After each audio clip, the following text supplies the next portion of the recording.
Oi, gente, eu sou a Daniele Cruz, eu sou especialista em estratégia de conteúdo para produtos digitais e hoje eu vou dar essa aula bônus de UX Writing para vocês.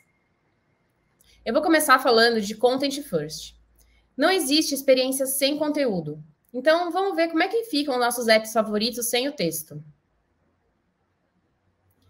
Então a gente vê que a gente tem ali a interface, a gente consegue até entender mais ou menos o que poderia estar escrito, porque a gente já conhece esses aplicativos e já leu o que está escrito neles. Mas será que sem o texto você consegue realmente ter as ações que você quer ali dentro desse aplicativo? Na abordagem Content First, o conteúdo define o layout e guia a criação dos elementos.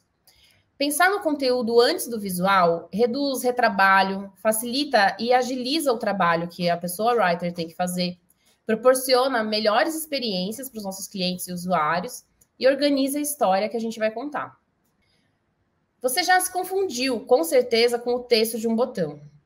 A gente tem esses exemplos aqui que são muito clássicos, né? De botões que confundem a gente. Seja um elevador que não faz o menor sentido, a gente não consegue nem saber para onde a gente tem que ir, como alguns botões que trazem mensagens dúbias, como tem certeza que deseja cancelar, ok e cancelar. A gente não sabe se a gente vai cancelar a mensagem, a ação que a gente queria, ou se a gente está realmente cancelando o que a gente queria cancelar. A pessoa UX Writer, ela estuda e projeta as palavras que ocupam uma interface e visam a melhor experiência das pessoas usuárias. O texto UX está em sites, em aplicativos, em totens de atendimento, e-mails transacionais, SMS, landing page e notificações push. Mas o que fazem essas pessoas UX Writers? A gente dá liga a produtos e times por meio do conteúdo.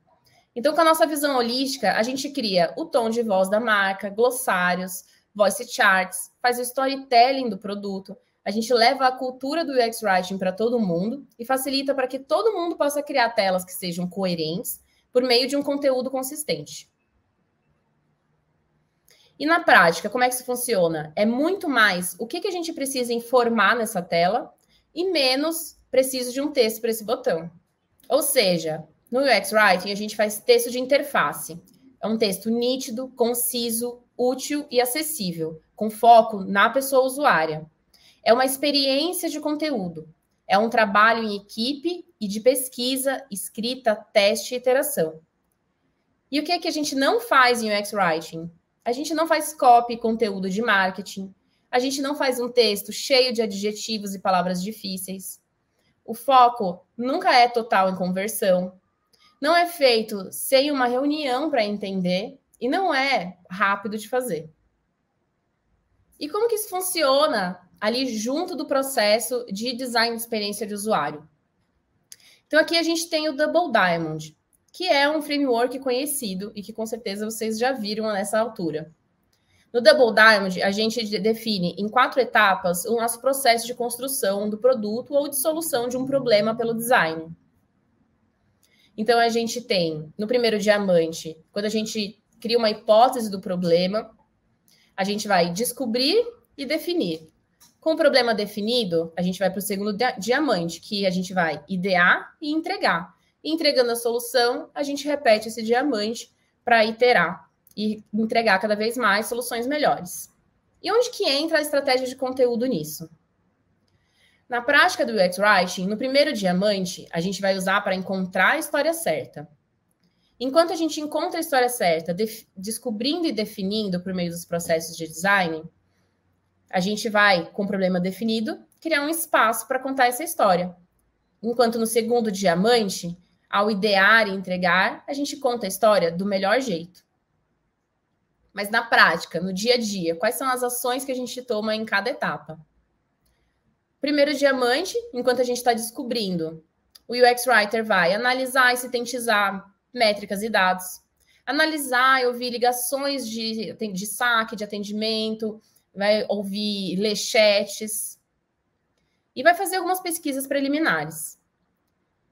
Com isso feito, a gente vai começar a etapa de definição. Então, o que vamos fazer? Um benchmark de conteúdo para entender os nossos concorrentes, onde eles acertam, onde eles erram. A gente vai fazer uma análise heurística de conteúdo, caso já seja um conteúdo que já exista. Então, vamos fazer análise, né, segundo padrões de UX Writing, entender, né, onde que a gente pode melhorar e onde que a gente está falhando dentro de heurísticas. A gente vai fazer uma pesquisa de linguagem, de palavras, vai fazer imersão com stakeholders, muita entrevista, muita reunião, e a gente vai fazer construção de persona. Essa etapa, ela tem um foco no conteúdo. A gente vai entender como fala, quais palavras usa, quais os desafios e problemas a serem resolvidos. Com o problema definido, a gente cria espaço para a história. E aí a gente começa a contar e a criar esse conteúdo. Então, a gente vai fazer um brainstorming da jornada, a gente vai fazer a criação do storytelling e a arquitetura de informação. No último diamante, a gente vai contar a história do melhor jeito. E como que a gente vai fazer isso? Aplicando o design Content First, vai fazer teste de conteúdo, vamos criar wireframes, vamos escrever finalmente. A gente vai fazer os protótipos junto com os designers, vai fazer validação com acessibilidade. Vamos fazer testes de conteúdos, vamos ajustar de acordo com o que a gente aprendeu nesse processo todo e começar tudo de novo. É um trabalho contínuo, a gente está sempre avaliando e ajustando aquilo que a gente já entregou.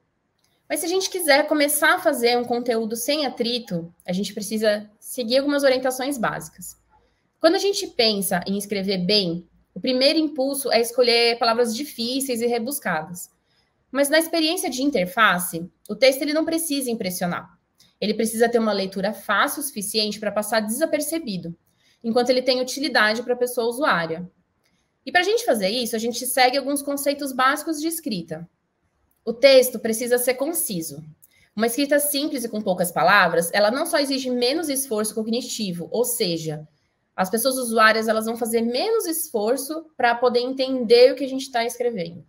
Como elas também garantem acessibilidade. Então, tem algumas perguntinhas que a gente pode se fazer enquanto a gente está escrevendo esse texto para garantir que ele é conciso.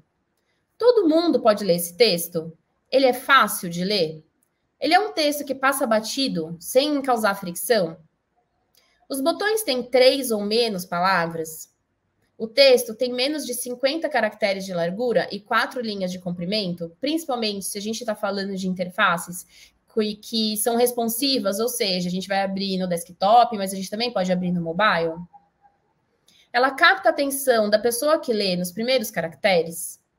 Aqui eu trouxe um exemplo de 2 formas que a gente pode escrever a mesma mensagem. Então, a mensagem era: desculpe-nos, ocorreu um erro e não foi possível atender sua solicitação.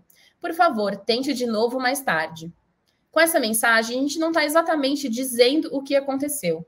E, enquanto isso, a gente também está usando palavras muito difíceis, como, por exemplo, desculpe-nos, solicitação, e a gente não está exatamente dando uma solução. Como que a gente pode reescrever isso de uma forma que é mais leve, mais simples e que usa palavras mais curtas? Desculpe, não foi possível entrar na sua conta por um erro no sistema. Tente de novo mais tarde.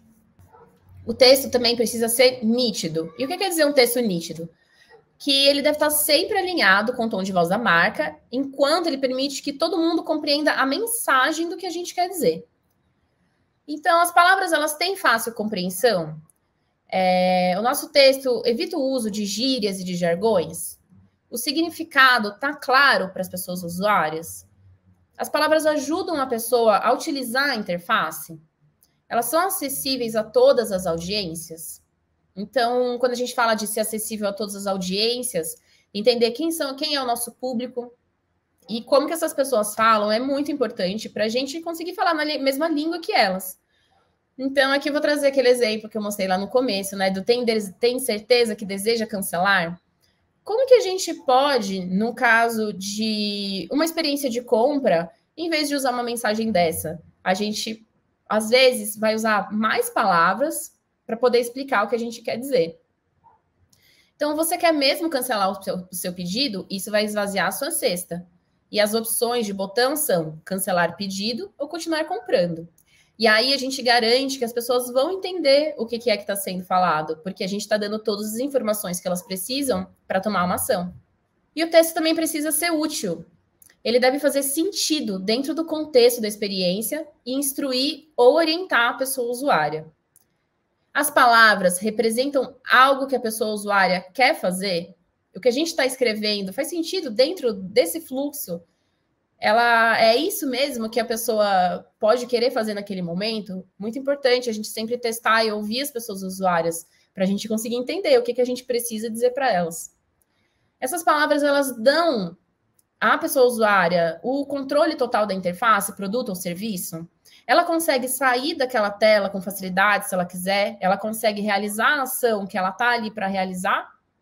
Essas palavras adicionam valor na vida dessa pessoa? Elas são úteis de alguma forma? A informação que ela passa vai ser utilizada? Aqui no exemplo, a gente pode dizer, quando uma pessoa tenta fazer um login numa plataforma e dá um erro, a gente pode simplesmente dizer login inválido. E é assim que muitos sites ainda hoje se comunicam. Mas às vezes a gente pode falar um pouquinho mais para trazer mais contexto para a pessoa e ela saber o que ela pode e não pode fazer a seguir. Por exemplo, a senha digitada está incorreta. Você pode tentar de novo ou redefinir a sua senha. E, por fim, a linguagem no UX Writing também precisa ser acessível. Como assim acessível? Deve falar com todas as pessoas e considerar pessoas com deficiências físicas, motoras, dificuldade de aprendizado e questões psicológicas, sejam elas temporárias ou não. Por exemplo, o que você diz gera ansiedade ou sentimentos ruins nas pessoas usuárias? Está sendo falado do jeito mais empático? A gente está considerando o que as pessoas podem sentir quando a gente está falando dessa forma? As palavras são fáceis de ler por pessoas com dislexia ou com baixo nível de leitura. A disposição do conteúdo faz sentido para leitores de telas, para pessoas que têm algum nível de deficiência visual conseguirem acessar o seu produto? As imagens têm uma descrição alt coerente? A descrição alt é uma descrição que é lida por leitores de telas quando a pessoa que tem algum problema, alguma deficiência visual, clica em cima de uma imagem. Por exemplo, se tem uma foto minha e uma pessoa que está lendo com um leitor de tela quer ver a descrição, ela pode ler. Na imagem se vê uma mulher morena, de pele branca, olhos castanhos, de blusa verde escuro. Ao fundo, ela está numa sala que contém uma prateleira com livros, um quadro e uma luz azul. Esse conteúdo respeita e abraça a diversidade étnico-racial, a identidade de gênero e orientação sexual, construção familiar e classe social. Então, quando a gente está fazendo um conteúdo, ele precisa ser acessível, a gente tem que pensar muito se ele não está sendo também excludente, de certa forma, as escolhas que a gente toma quando a gente vai escolher. Isso eu não estou falando só de palavras ou de usar gênero neutro ou alguma coisa assim. Também estou falando das nossas escolhas iconográficas, as pessoas que a gente escolhe para representar o nosso produto por meio de fotos, imagens, ilustrações. Isso também faz parte do conteúdo. E também é responsabilidade da pessoa UX Writer garantir que a gente está sendo acessível em todas as pontas. É isso, gente. Esse aqui é um pouco do básico do UX Writing para vocês entenderem, começarem a trazer um conteúdo mais acessível, mais dinâmico e mais útil para o produto de vocês e para as pessoas usuárias com quem vocês trabalham. Muito obrigada, espero que vocês tenham gostado.